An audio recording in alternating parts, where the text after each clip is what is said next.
Hi friends, അപ്പോൾ എല്ലാവർക്കും സുഖമാണല്ലോ അല്ലേ? ഞാനൊരു ചാനൽ തുടങ്ങിയിട്ടോ. നിങ്ങൾക്ക് മനസ്സിലായിട്ടുണ്ടാവും, ഞാനൊരു സ്റ്റിച്ചിങ് ചാനലാണ് തുടങ്ങിയിട്ടുള്ളത്. നമുക്ക് എല്ലാവർക്കും ഒരു പാഷൻ ഉണ്ടാവില്ലേ? ആ പാഷൻ എന്താണ്, എങ്ങനെയെന്നുള്ളത് കണ്ടെത്തൽ വലിയൊരു ടാസ്ക് തന്നെയാണ്. ചിലരത് പെട്ടെന്ന് കണ്ടെത്തി സക്സസ് ആക്കും, അല്ലാത്തവർ ടൈം എടുത്ത് കണ്ടെത്തി സക്സസ് ആക്കും. അങ്ങനെ ടൈം എടുത്ത് ഞാൻ കണ്ടെത്തിയ എൻ്റെ പാഷനാണ് കേട്ടോ ഇത്. എൻ്റെ സ്റ്റിച്ചിങ് ജേണിനെ കുറിച്ച് ചെറിയൊരു കഥ പറഞ്ഞു തുടങ്ങാം. ഞാൻ ആദ്യമൊക്കെ ഉപയോഗിച്ചിട്ടുണ്ടായിരുന്നത് സാധാ സിംഗിളിലൊരു സേവിങ് മെഷീനായിരുന്നു. എൻ്റെ കല്യാണം കഴിഞ്ഞ സമയത്ത് എൻ്റെ ഉമ്മ ഗിഫ്റ്റായിട്ട് കൊണ്ടുവന്നതാട്ടോ അത്.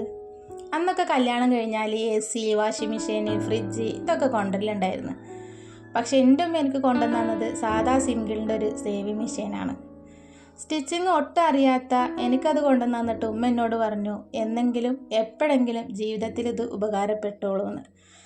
അല്ലെങ്കിലും നമ്മുടെ മാതാപിതാക്കൾ നമുക്ക് വേണ്ടി ചെയ്യണതൊക്കെ നല്ലത് മാത്രമാണല്ലോ അല്ലേ? പലപ്പോഴും നമുക്കത് മനസ്സിലാവില്ല എന്ന് മാത്രം. എൻ്റെ ഉമ്മാൻ്റെ വാക്ക് സത്യമായി. സ്റ്റിച്ചിങ് അറിയാത്തതുകൊണ്ട് തന്നെ ഞാനതങ്ങനെ ഉപയോഗിച്ചില്ല. വർഷങ്ങൾക്ക് ശേഷം മക്കളൊക്കെ സ്കൂളിൽ പോയി തുടങ്ങി. യൂട്യൂബ് വീഡിയോസിൽ സമയം കളയണതിൻ്റെ ഇടയിലാണ് സ്റ്റിച്ചിങ് വീഡിയോസ് കാണാൻ തുടങ്ങിയത്. അങ്ങനെ യൂട്യൂബിൻ്റെ സഹായത്തോടെ അത്യാവശ്യം നല്ല രീതിയിൽ തന്നെ ഞാൻ സ്റ്റിച്ചിങ് പഠിച്ചെടുത്തു. കുട്ടികൾക്കൊക്കെ ഡ്രസ്സ് ചെയ്ത് അവരത് പുറത്തേക്ക് ഇട്ട് തുടങ്ങിയപ്പോഴാണ് പുറത്തു നിന്നുള്ള കസ്റ്റമേഴ്സിനെ കിട്ടി തുടങ്ങിയത്. ആദ്യമൊക്കെ അത്യാവശ്യം നല്ല പേടി എനിക്കുണ്ടായിരുന്നു. പിന്നീട് ഞാൻ കരുതി എനിക്ക് എന്തുകൊണ്ട് ഇതൊരു ഏണിങ്സ് ആക്കി കൂടാന്ന്. അങ്ങനെ ഞാനത് പുറത്തൊക്കെ ചെയ്തു കൊടുക്കാൻ തീരുമാനിച്ചു.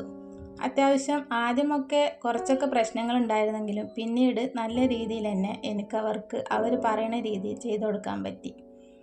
അതുകൊണ്ട് തന്നെ അത്യാവശ്യം നല്ല രീതിയിൽ എനിക്ക് കസ്റ്റമർ കിട്ടി. അങ്ങനെ എനിക്ക് എൻ്റെ ആ മെഷീൻ ഉപയോഗിക്കാൻ പറ്റാതെ വന്നപ്പോൾ ഞാനൊരു ഫാഷൻ മേക്കറും പിന്നെ ഒരു പവർ മെഷീനും വാങ്ങി. ഒരു സന്തോഷം എന്താണെന്ന് വെച്ചാൽ ഈ മെഷീനൊക്കെ ഞാൻ എൻ്റെ സ്വന്തം ഏണിങ്സ് കൊണ്ട് വാങ്ങിയതാണ്. ആദ്യമൊക്കെ ഞാൻ കുട്ടികൾക്കുള്ള ഫ്രോക്ക്, ഷൂ, എയർബോ ഇങ്ങനെയൊക്കെ ചെയ്തു കൊടുക്കണ്ടായിരുന്നു. അത് ഇഷ്ടപ്പെട്ടുകൊണ്ട് തന്നെ കൂടുതൽ കസ്റ്റമർ എനിക്ക് കിട്ടി തുടങ്ങി. അത്യാവശ്യം നല്ല രീതിയിൽ കൂടുതൽ വർക്ക് ചെയ്യാൻ എനിക്ക് പറ്റി. സ്വന്തമായി മെറ്റീരിയൽസ് എടുത്ത്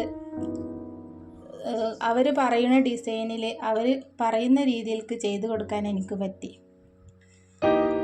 അങ്ങനെ ഞാൻ ഓൺലൈനായിട്ടും ഓഫ്ലൈനായിട്ടും അത്യാവശ്യം വർക്കൊക്കെ ചെയ്തു കൊടുത്തു. ഏത് മോഡലും ഏത് രീതിയിലും ചെയ്തു കൊടുക്കാനുള്ള ഒരു കോൺഫിഡൻസിൽ ഞാൻ എത്തിച്ചേർന്നു. കിഡ്സ് മുതൽ ബ്രൈഡൽ ഡ്രസ്സ് വരെ ഇപ്പോൾ ഞാൻ ചെയ്തു കൊടുക്കുന്നുണ്ട് കേട്ടോ. എനിക്ക് നിങ്ങളോട് പറയാനുള്ളത്, എനിക്ക് ഇങ്ങനെയൊക്കെ ചെയ്യാൻ കഴിയുമെങ്കിൽ തീർച്ചയായും ഒരു ഡെഡിക്കേഷൻ ഉണ്ടെങ്കിൽ നിങ്ങളെ പാഷൻ എന്താണെന്ന് കണ്ടെത്താനും അതിൽ വിജയിക്കാനും നിങ്ങൾക്ക് പറ്റും. അപ്പോൾ എൻ്റെ ഈ ജേർണി നിങ്ങൾക്ക് ഇഷ്ടപ്പെട്ടാൽ എന്നെ സപ്പോർട്ട് ചെയ്യുക, സബ്സ്ക്രൈബ് ചെയ്യുക. താങ്ക്